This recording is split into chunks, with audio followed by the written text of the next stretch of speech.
Staying with 3D PT, this is going to be a quick take video on a recent news. So Stratasys is a famous 3D printing company that's really been a technical innovator for a lot of things. But as a private industry, they have filed for patents that have been restrictive on 3D printing industry in the past.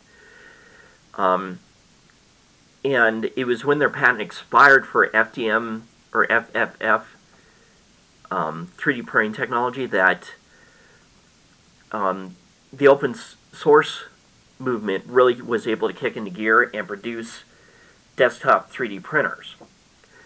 So that's related to the RipRap project by Dr. Adrian Boyer, who is really the founder of the desktop printer movement. And throughout the years, one of the biggest issues with FFF or FDM printing has been warping.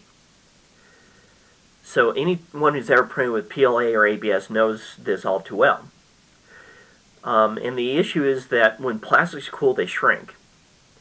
And if you have tight corners or edges, those tend to pull up. So over the years, the most elegant solution to this would be a heated build chamber. And this would keep the parts warm for a long time while they're cooling and would cool it evenly while it's printing. Now, heated build plates have done a lot to help with that because they keep the base of the piece warm enough to prevent warping. And they've worked okay for current desktop materials like PLA, PETG, TPU. And all those materials are fine for kind of home use and desktop use. But there's been times where I've used a heated build chamber, or where I print something and mid-print it'll start warping, or if it was kept warm longer, it would have come out with a better print quality. And so heated beds haven't been the bulletproof solution to a lot of these FDM printing issues. And heated build chambers would solve that.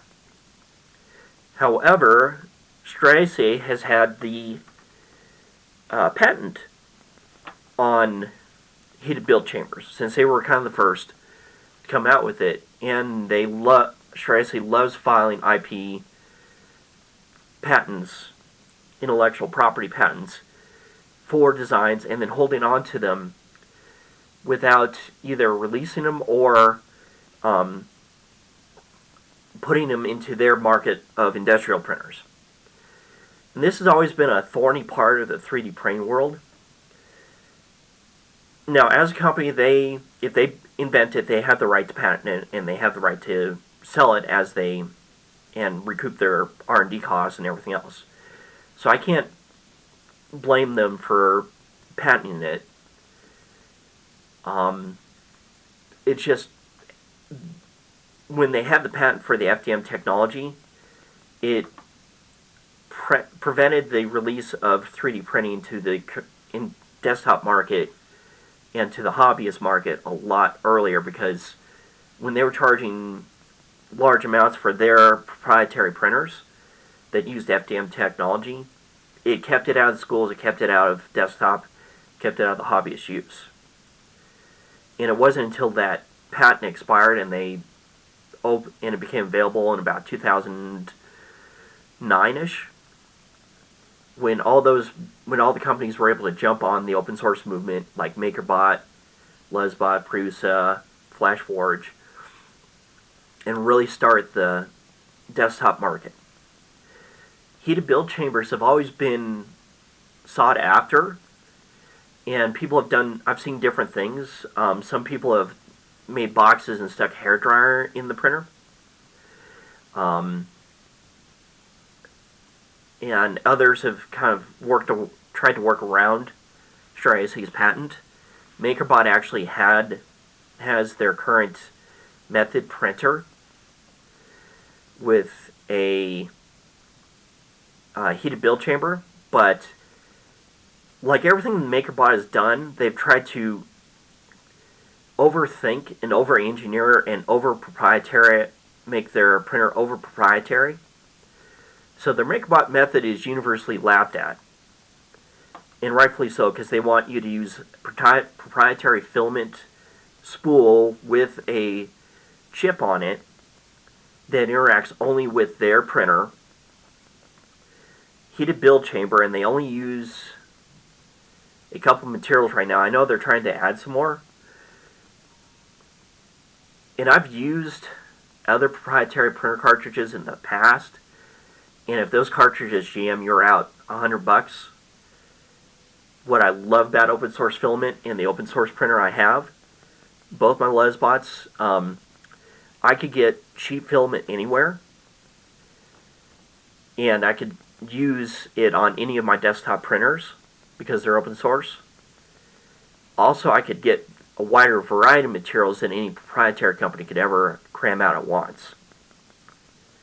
And so I've been able to print with off-market bronze fills and others, whereas when I had a MakerBot and it was really more proprietary filament, God forbid you try and do something different in their nozzles. So this heated chamber patent just expired, and it's patent US 6722872 Bravo 1. And with this, this is actually going to open up a lot of industrial filaments. So these are filaments like PEKK and ULTEM, which have been industrial materials that a lot of companies have wanted to build or wanted to print with because they are high strength, high temperature plastics that would be amazing for things like automotive use, maybe some medical use, or just high strength engineering. So beyond ABS and polycarbonate, you could do PEKK, PEKK, and ULTEM with the heated build chamber. Now, when I worked at LesBot, LesBot actually has an industrial printer that they were working on when I left that would do these. Other companies have been working probably behind the scenes to develop PEKK ULTEM printers. Now, when you deal with these, you have to print at something like 300 to 500 degrees Celsius, and a heated build chamber at like 300 would keep it at about 350 C, which is what is needed to keep ULTEM and PEKK from warping.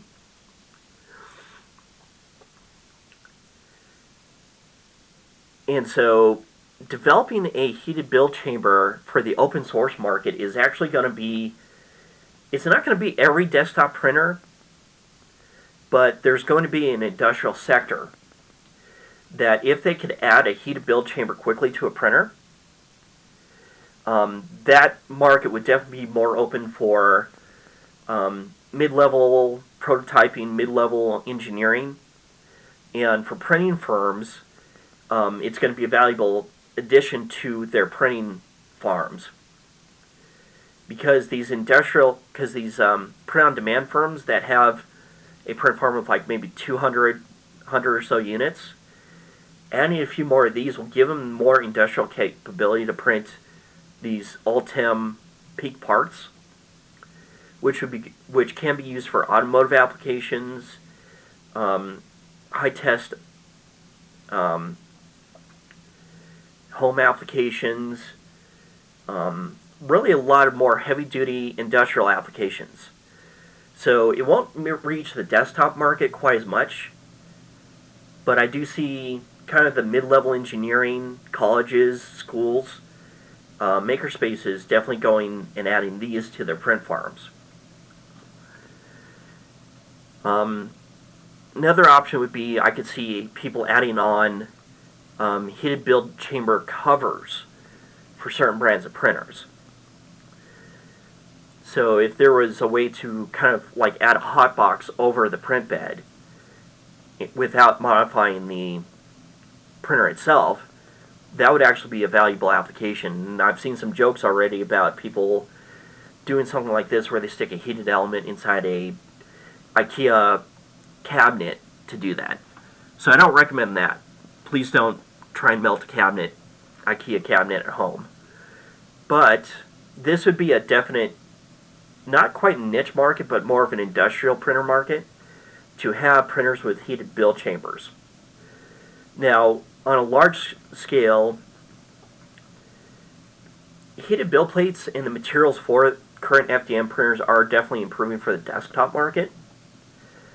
But if new printers came out with heated build chambers that could do something like cover from about 100 Celsius to 200 or 250 Celsius, then that way in the future you could actually print in like high temperature PLAs and actually use the build chamber to anneal them.